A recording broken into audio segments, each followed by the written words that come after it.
You might think that AI reads text like a human does, but that's not the case. For the model, once the text enters the system, the first step is to turn it into a string of numbers that can be computed. The key to this step is the token. The machine doesn't read words directly. Instead, it first breaks the sentence into small chunks and then processes these chunks. So, for the same sentence, the number of tokens generated in Chinese and English might be different. Different ways of splitting mean that the amount of computation and cost afterward will also differ.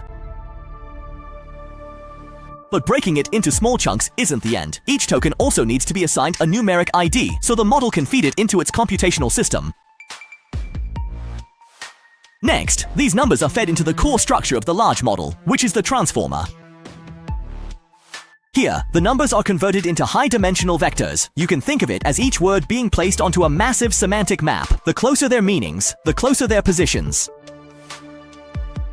But just knowing the words isn't enough. The model also needs to know which comes first and which comes after.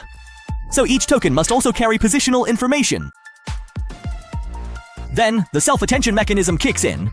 Each token looks at the entire sentence to determine which words it should pay special attention to. Once these relationships are connected, isolated word blocks gain context, and the model can distinguish what they actually mean in the sentence. When tens of thousands of tokens establish relationships simultaneously and pass through hundreds of billions of parameters, the model begins to extract patterns from the language. At the output stage, what the model does is actually quite simple. Based on the previous content, it predicts the next most likely token. After predicting one, it goes on to predict the next. The entire response we see is pieced together one token at a time like this.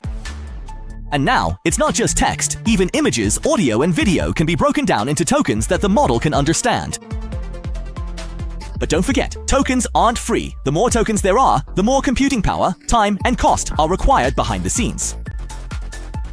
So every seemingly casual question you ask is actually powered by a real computational system running in the background.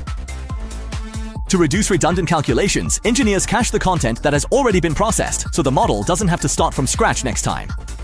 What we see is AI seemingly understanding, reasoning, and expressing emotions, but at its core, it's still just performing computations. Simply put, AI's intelligent behavior is the result of countless tokens rapidly flowing within probabilistic rules.